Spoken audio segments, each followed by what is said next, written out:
मध्य प्रदेश सरकार के कृषि मंत्री आदरणीय गौरीशंकर बिसेन जी, बीज निगम के पूर्व अध्यक्ष वरिष्ठ नेता आदरणीय दादा मधुकर हरणे जी, मध्य प्रदेश सरकार के मुख्य सचिव एंटनी डिसा जी, भारत सरकार के अतिरिक्त सचिव श्री अविनाश श्रीवास्तव जी, स्वाई जी, राजौरा जी, गुप्ता जी, यहाँ उपस्थित हमारे सभी आदरणीय वैज्ञानिक गण, यहाँ शोधकर्ता भी उपस्थित है, विद्यार्थी भी हैं, उन्नत किसान भी हैं, उन्नतशील किसान भी हैं। सबसे पहले मध्य प्रदेश की राजधानी भोपाल में इसमें 7वें राष्ट्रीय बीज सम्मेलन में पधारे हुए आप सभी अतिथियों का मैं हृदय से स्वागत करता हूँ, अभिनंदन करता हूँ। आज का दिन हम सब के लिए आनंद, उत्सव और प्रसन्नता का दिन है। आज से नवरात्रि प्रारंभ हो रही। हमारे वैज्ञानिक मित्र भी यहाँ बैठे हुए हैं। हम ये जानते हैं कि मनुष्य में जितनी क्षमता है उस क्षमता का बहुत कम वो इस्तेमाल कर पाता है। मैं उसके विस्तार में नहीं जाऊंगा, लेकिन उस क्षमता को बढ़ाने के हमारे भारत में हजारों साल पहले से अनेकों ऐसे तरीके रहे हैं, चाहे वो प्राणायाम हो, चाहे वो ध्यान हो, चाहे वो तपस्या साधना हो। और मैं नवरात्रि के इस पर्व को ऐसा मानता हूं कि एनर्जी रीगेन करने का अवसर है।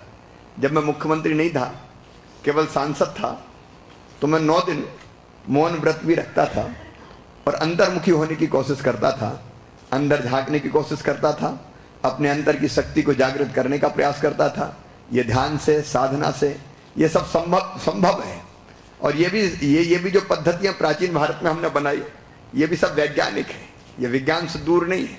मैं कई बार कहता हूं धर्म और विज्ञान एक दूसरे को काटते नहीं हैं, बल्कि एक दूसरे का समर्थन करते हैं।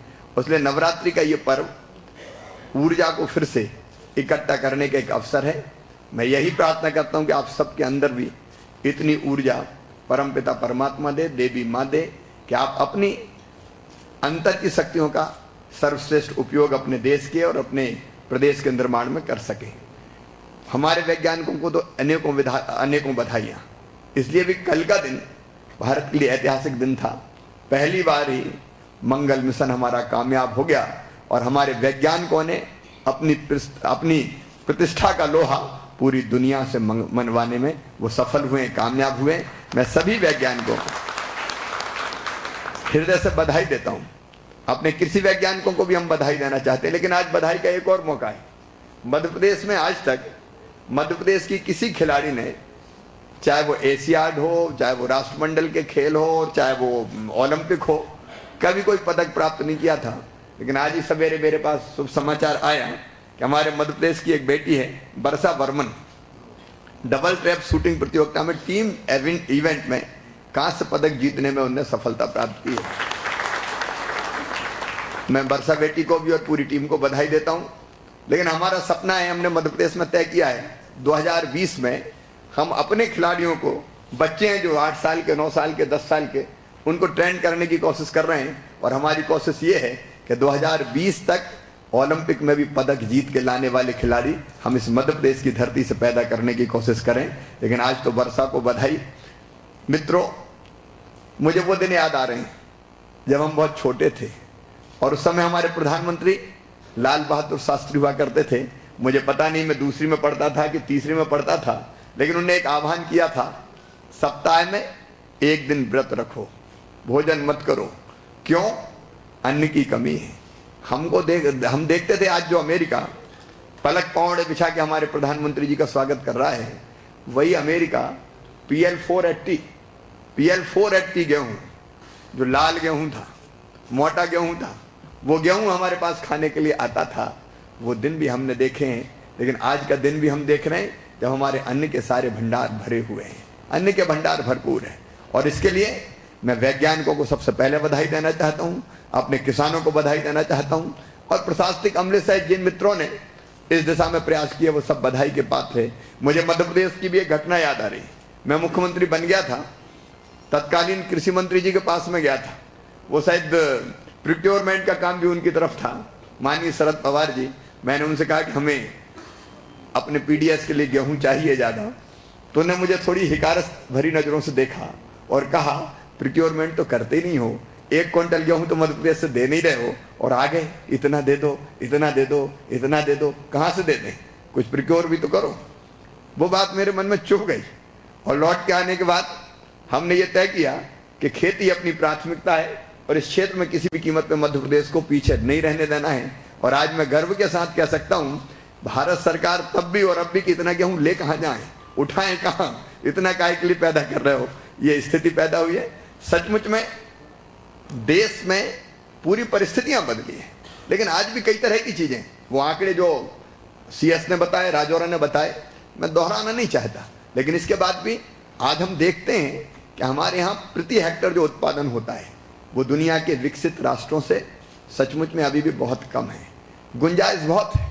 हमने तो मध्य प्रदेश में तय किया खेती को लाभ का धंधा बनाना है, क्योंकि हम अपने किसान को घाटे की खेती करने नहीं देंगे। और खेती को लाभ का धंधा बनाना है मतलब सबसे पहली चीज है उत्पादन बढ़ाना पड़ेगा। उत्पादन बढ़ाने के कई पहलू है। CS जैसा बता रहे थे, आज मध्य प्रदेश की कृषि विकास दर बिफोर लास्ट ईयर थी 18.91%, लास्ट ईयर थी 20%, और इस साल है 24.99%। केवल देश में नहीं, शायद दुनिया में किसी राज्य ने इतनी बड़ी छलांग कृषि के क्षेत्र में लगाने का काम नहीं किया। आज शोध का विषय है ये कि मध्य प्रदेश ने ये चमत्कार किया कैसे। और जब मैं इस पे जाता हूँ गहराई से, तो हमने 3-4 चीजें की। नंबर 1, हमने एरिगेटेड जो एरिया था लैंड, जो हमारा रकबा था सिंचाई का, उसको हमने बढ़ाने का काम किया। 7.5 लाख हेक्टर जमीन में सिंचाई होती थी, बढ़ा के हमने कर दी 27.5 लाख हेक्टर। ये तो शासकीय स्रोतों की सिंचाई है, कपिल धारा के कुएं, मेड़ बंदान, खेत तालाब और दूसरे सोर्स से जो सिंचाई हुई वो अलग से, उसकी क्षमता अलग हमने सृजित करने के काम की। हमने दूसरी चीज की, सीड रिप्लेसमेंट की दर बढ़ा के हमने 30% करने की कोशिश की। मित्रों, आप सब जानते हैं, विशेषकर हमारे वैज्ञानिक साथी जानते हैं कि जब तक अच्छा बीज हम नहीं देंगे और सीड रिप्लेसमेंट की दर कम से कम 30% होना चाहिए। हमारे यहाँ सबसे बड़ी दिक्कत ये थी कि हमारे किसान परंपरागत बीज बोता था। मैं तो किसान परिवार से आता हूँ, बचपन में हम देखते थे ये ऐसा नहीं होता था कि उन्नत बीज लेके आए। जो बीज अपने पास रहता था उसी में एक छन्ना लगा देते थे और उसका मोटा मोटा निकाल लेते थे और उसको बो देते थे। बरसों तक बीज बदलने का काम, % ब्याज पे किसान को कर्जा दिया। हमने उसके उत्पादन की उचित कीमत देने का काम किया। हमने फर्टिलाइजर की पर्याप्त व्यवस्था करने की कोशिश की। हमने जो क्रॉप पैटर्न था उसको चेंज करने का प्रयास किया। जो तरीके थे खेती करने के वो बदलने की कोशिश की। हमने तय किया धान में जो हमारी श्री पद्धति है उसमें हमारे किसान जाए, उसके लिए बड़ा अभियान हमने चलाया, आह्वान भी किया। हमने कृषि के रथ भी निकाले, क्योंकि उसके कारण धान का उत्पादन एकदम बढ़ जाता है। सोयाबीन में रिज एंड फेरो पद्धति अपनाए हमारे किसान, उसके कारण उत्पादन कई गुना बढ़ता है। गौरी शंकर विसेन जी बता रहे थे, शंकर मक्का जब से हम लेके आए तब से वहां उत्पादन कई गुना ज्यादा बढ़ाने का काम किया है। लेकिन कई चुनौतियां अभी हमारे सामने हैं। देखिए, एक तो मध्य प्रदेश सरकार की इच्छा शक्ति है, हम वो पिछड़ा बीमारी तो रहने नहीं दिया, लेकिन कृषि के क्षेत्र में हिंदुस्तान नहीं दुनिया के सर्वश्रेष्ठ राज्यों में से एक बनाना चाहते हैं। उसमें हम कोई कसर नहीं छोड़ेंगे। मैं मानता हूं जहां चाह होती है वहां राह को निकलना पड़ता है। हमारे मन में संकल्प था, इसलिए मध्य प्रदेश ने अपने किसानों की मदद से, अपने वैज्ञानिकों के सहयोग से इतना आगे बढ़ने का काम किया है। लेकिन कई चुनौतियां हैं अभी हमारे सामने। हमें जो राजौरा ने जिक्र किया है, मैं परेशान हूँ इस मामले में कि कई बार मौसम की प्रतिकूलता, क्योंकि एक तो हमारे बड़े इलाके में रेनफेड इलाका भी है, वहां भी सूखी खेती होती है, और दूसरे जहां पानी है वहां भी पिछले साल आपने देखा इतनी बारिश आई कि सोयाबीन गल गया, उसकी फली टूट टूट के गिर गई, काली पड़ के। अब ज्यादा वर्षा हो जाए तो फसल को नुकसान होता है, ज्यादा सर्दी पड़ जाए तो विशेषकर दलहनी फसलें पाला पड़ जाता है, तुअर खत्म हो जाती है, चना खत्म हो जाते हैं, मसूर खत्म हो जाती है। और बिफोर लास्ट ईयर शायद गेहूं तक पे संकट आ गया था। हालत ये हो गई थी कि 0% -0% सेंटीग्रेड टेम्परेचर चला गया, तो गेहूं भी खराब हो गए थे। अब आज के बदलते हुए मौसम के मामले में जलवायु परिवर्तन की बात आई। सबसे बड़ी, मैं वैज्ञानिक मित्रों से कहना चाहता हूं, हमारे सामने सबसे बड़ी चुनौती है कि बदलते हुए इस जलवायु परिवर्तन के माहौल में हम कैसे ऐसे बीज उत्पादित करें, ऐसे बीज अनुसंधान करके किसानों को हम दे सकें कि जिसके कारण बदलते हुए मौसम का असर उनकी उत्पादकता पर ना पड़े। नहीं तो किसान बर्बाद हो जाता है। अब पिछले साल ही सोयाबीन की फसल खराब हुई, पिछले साल फिर ओले गिर गए, अब इतने ओले हमने कभी, मतलब मैं तो बचपन से लेके आज तक देख रहा हूं, कभी देखे नहीं। 250-250 ग्राम के ओले, जानवर मर गए। उनकी तो बात ही क्या, पेड़ पौधों की हालत ये हो गई कि 3-3 फीट ऊंची लेयर फसल पे बर्फ की जम गई। हम जो प्रतिकूल परिस्थितियां कई बार होती, बारिश कम हो गई, बारिश ज्यादा हो गई। अब ये ग्लोबल वार्मिंग की बात कर रहे थे, ग्लोबल वार्मिंग होते होते कई बार ग्लोबल कूलिंग भी हो जाती है। इतनी ठंड पड़ती है कि पहले कभी पड़ी, कई बार ये समझ में नहीं आता कि हो क्या रहा है। कहते हैं वर्षा कम होगी, लेकिन कई बार इतनी हो जाती है। अब शरीर आप देख लीजिए, जम्मू कश्मीर में देख लीजिए, आसाम में देख लीजिए, जहाँ वर्षा नहीं होती थी वहां ऐसी वर्षा हो जाए। पिछले साल उत्तराखंड में देखा, और पिछली बार मध्य प्रदेश में लगातार बारिश होती रही 8 महीने। तो इन परिस्थितियों में हम ऐसा बीज अनुसंधान करके कैसे बनाएं जो ऐसे माहौल में भी टिक सके, ये मैं समझता हूँ सबसे ज्यादा, सबसे बड़ी चुनौती है। हम पाले से कैसे बचा पाएं, हम अतिवृष्टि से कैसे बचा पाएं, हम कम समय में जो फसल दे दे ऐसे बीज कैसे तैयार करें। अगर 90 दिन में अगर कोई फसल तैयार होती है तो 90 से घटा के हम 60 कर सकते हैं क्या, 70 कर सकते हैं क्या। और उसके साथ साथ मैं मानता हूं कि हम सबको एक चीज और सोचनी पड़ेगी कि विशेषकर हमारे यहाँ जो किसान, हमारे यहाँ बीज उत्पादक समितियां बनी जिनके बारे में आपको बताया गया, लेकिन SMR कम है उसका। वो SMR कैसे बढ़े, एक चुनौती है।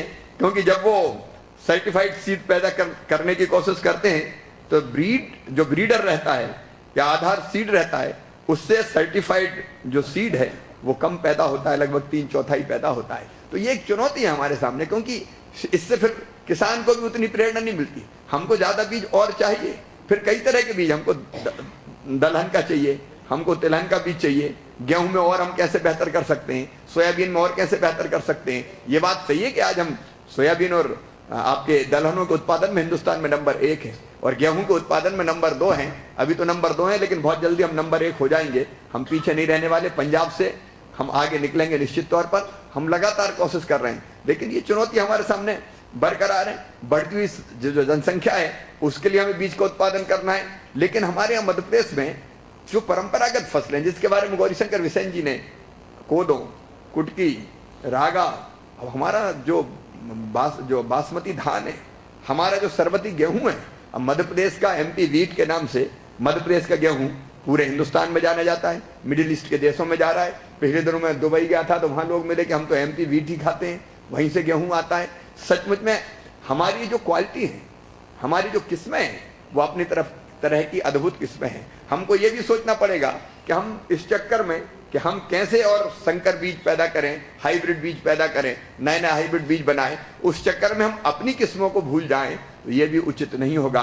अपनी किस्मों में हम परंपरागत जो भारतीय किस्में हैं, और इसलिए हम अपनी किस्मों को कैसे बचा के रख पाएं, और किस्में बचेंगी तब जब उत्पादन बढ़ेगा। अगर आप ये सोचें कि परंपरागत किस्मों को, परंपरागत बीज को लोग बिना उत्पादन के बोते रहे, कम उत्पादन के बाद बोते रहे, तो ये नहीं होगा। और इसलिए इनमें कैसे हम और सुधार कर सकते हैं। हमारा मध्य प्रदेश जैविक प्रदेश है, हमारे यहाँ सब जैविक खेती में नंबर 1 है मध्य प्रदेश। अब जैविक खेती भी, उसकी जो अलग अलग किस्में हैं, अगर उत्पादन ठीक नहीं होगा तो किसान जैविक खेती की तरफ नहीं जाएगा। केमिकल फर्टिलाइजर के ज्यादा उपयोग के कारण आप जानते हैं कई तरह के जो हमारी फसलें हैं लगभग विषैली हो जाती है, और उसमें इतने रासायनिक तत्व पहुंच जाते हैं जो मनुष्य के स्वास्थ्य को खतरा पैदा करते हैं। यहाँ गिद्ध आजकल दिखाई नहीं देते। पहले कहीं अगर कोई जानवर मरता था तो आसपास गिद्ध मंडराते हुए दिखते थे। हमने पूछा कि गिद्ध चले कहाँ गए, तो पता चला गाय बैल जो हमारे पशु थे, उन्होंने जिस तरह की चीजें खाई, घास खाया है, दूसरी चीजें खाई, उसमें इतना केमिकल फर्टिलाइजर जैसी चीजें हो गई कि उसने गिद्धों की जिंदगी को ही समाप्त कर दिया। अभी तो गिद्ध समाप्त हुए हैं, ऐसा दिन ना आए कि कभी इंसान ही समाप्त होने लगे। कई तरह की नई नई बीमारियां उद्भूत हो रही है, और उसके कारण आप जानते हैं कि जैविक उत्पाद की मांग बढ़ती जा रही है। और वो जैविक उत्पाद हम कैसे बढ़ाएं, क्योंकि उत्पादन अगर नहीं बढ़ेगा तो चीज इतनी जल्दी जैविक फसलें पैदा नहीं होगी। उस दिशा में भी शोध करने की जरूरत है। पिछले दिनों में गया, नीदरलैंड में गया था, हम लोगों ने वहां खेती देखने गए, poly house technology, green house technology. हमने देखी अब मिट्टी की जरूरत नहीं है कई जगह, बिना मिट्टी के ही सब्जियां पैदा हो रही है, बिना मिट्टी के फल पैदा हो रहे हैं। एक जमाने में हम डरते थे कि जमीन का आकार कम होता जा रहा है, जनसंख्या बढ़ती जा रही है, जमीनें बढ़ती जा रही है। ऐसी स्थिति में जनसंख्या ज़्यादा बढ़ी तो ज़मीन कम होगी खेती के लिए, और ज़मीन कम होगी तो लोग पेट कैसे भरेंगे। लेकिन अब वैज्ञानिकों ने फिर चमत्कार किया, कह रहे हैं मिट्टी की ज़रूरत ही नहीं, ज़मीन की भी ज़रूरत नहीं है, आप टांग दो ऊपर, जितने न्यूट्रिएंट्स है वो आप दे दो जड़ों में, तो अपने आप मिट्टी की आवश्यकता ही नहीं। और इसलिए इन पद्धतियों के इस्तेमाल भी हम कैसे करें। मैं खुद किसान हूँ, नीदरलैंड से आने के बाद मैंने फूलों की खेती प्रारंभ की अपने यहाँ, इसके बाद सब्जियों की खेती भी मैं करता हूँ। मैं अनार जैसी जो फसल है, फलों की खेती, वो भी मैं करता हूँ। और सचमुच में मैं केवल एक उदाहरण देता हूँ अपने किसानों को कई बार, कि हमने 1.5 एकड़ में एक पॉली हाउस बनाया और उसमें जरबेरा के फूल लगाए। अब 1.5 एकड़ में अगर गेहूं और चना, सोयाबीन या धान हम बोते तो उसमें मुझे लगता है कि 5,000 रुपये से ज़्यादा, भले 5,000 भी मैं ज़्यादा कह रहा हूँ, उससे ज़्यादा कमाई हो ही नहीं सकती थी। लेकिन जरबेरा लगाने के बाद, जरबेरे का एक फूल जब शादियों का सीजन होता है तो 8 से लेकर 9 रुपये में बिकता है, ऑफ सीजन होता है तो 2 से लेकर 3 रुपया में बिकता है, एवरेज 5 से लेकर 6 रुपया के बीच आ जाता है। अब जब तक वो हमारा 1.5 एकड़ वाला पॉली हाउस था, 700 फूल रोज जाते थे, और अब हमने बढ़ा के 1.25 एकड़ में और लगा दिया तो 2700-2800 फूल जा रहे हैं। अब उससे आप अंदाज लगा सकते हैं कि 1 एकड़ में, जहाँ साल भर में सामान्य खेती से किसान 25,000 भी ढंग से नहीं कमा पाता, वहाँ फूलों की खेती करके आप 8-10 लाख रुपया पर एकड़ बड़े आराम से कमा सकते हैं। लेकिन हम मध्य प्रदेश में कोशिश कर रहे हैं, फूलों की खेती, फलों की खेती, सब्जियों की खेती, औषधि खेती, मसालों की खेती लगातार हमारे यहाँ बढ़ती जा रही है। लेकिन उसके लिए जो नई नई टेक्नोलॉजी आ रही है उसका इस्तेमाल हमें करना पड़ेगा। फिर इन फूलों को बचाना जरूरी होता है, जो कीटों का प्रकोप होता है, कई तरह के बैक्टीरिया और वायरस आते हैं, उनसे बचाना जरूरी है। उसके तरीकों के बारे में सोचना पड़ेगा। क्योंकि मध्य प्रदेश को हम हार्टिकल्चर के क्षेत्र में भी पीछे नहीं रहने देंगे। मैं किसानों से जो यहाँ बैठे कहना चाहता हूँ, आज गणपति राजू जी आए, 1 बजे उनके साथ हमारी मीटिंग है एक दूसरे स्थान पर। हम यही कह रहे हैं कि इंटरनेशनल फ्लाइट्स भोपाल से शुरू हो, इंदौर से शुरू हो, जल्दी हम सफल होंगे। कार्गो की सेवाएं अगर यहाँ मिल जाए तो मध्य प्रदेश की फल, मध्य प्रदेश की फूल, मध्य प्रदेश की सब्जियां दुनिया के बाकी देशों में जाए। अब इंदौर के पास जो हमारा आलू होता है, चिप्स के लिए दुनिया का बेहतरीन आलू है, उससे अच्छा आलू और कहीं हो नहीं सकता। और इसलिए हमारी चिंता यह है कि हम फल, फूल और सब्जी, इनमें कैसे नित नए शोध करके, प्रयोग करके, इनके भी बीज कैसे हो सकते हैं, सब्जियों के बीज बेहतर कैसे हो सकते हैं। हार्टिकल्चर की जो हमारी फसलें हैं, हालांकि उसमें बीजों की अब उतनी जरूरत नहीं है, लेकिन फिर भी हम कैसे बेहतर से बेहतर उसको कर सकते हैं, इसमें भी शोध की और अनुसंधान की जरूरत है। और मुझे पूरा विश्वास है कि ये जो नेशनल सीड हमारा कॉन्फ्रेंस हो रही है 3 दिन की, इसमें हमारे वैज्ञानिक, हमारे शोधकर्ता चर्चा करेंगे, बातचीत करेंगे, और वो चर्चा किसी निष्कर्ष पे पहुंचेगी। और उनके परिश्रम से, उनकी बुद्धिमत्ता से, उनकी शोध से, उनके रिसर्च से निश्चित तौर पर और बेहतर बीज हमें मिलेंगे। और आज प्रति हेक्टर जो उत्पादन हो रहा है, उससे कहीं बहुत ज़्यादा उत्पादन हम कर पाएंगे। और आने वाले समय में, आज ही वैसे तो ये दिन आ गया है कि दुनिया को अब अनाज भेजने का काम कर रहे हैं, लेकिन अगर दुनिया में कहीं कोई ऐसी परिस्थिति आई कि अन्न की जरूरत पड़ी, फल और सब्जियों की जरूरत पड़ी, तो वो भारत से हम भेजने का काम करके पीड़ित मानवता की सेवा करने का भी काम करेंगे। आज तो मैं आप सब वैज्ञानिकों का, शोधकर्ताओं का, किसानों का, विद्यार्थियों का यहाँ हृदय से स्वागत करता हूँ। और मुझे पूरा विश्वास है कि कॉन्फ्रेंस के जो परिणाम आएंगे वो बहुत बेहतर होंगे। मैं इतना आश्वस्त कर सकता हूँ मध्य प्रदेश के मुख्यमंत्री के नाते कि जो परिणाम आएंगे, जिस निष्कर्ष पे आप पहुंचेंगे, उस निष्कर्ष को जमीन पे नीचे उतारने में हम कोई कोर कसर नहीं छोड़ेंगे। एक बार सभी वैज्ञानिक मित्रों का, शोधकर्ताओं का बहुत बहुत स्वागत, अभिनंदन।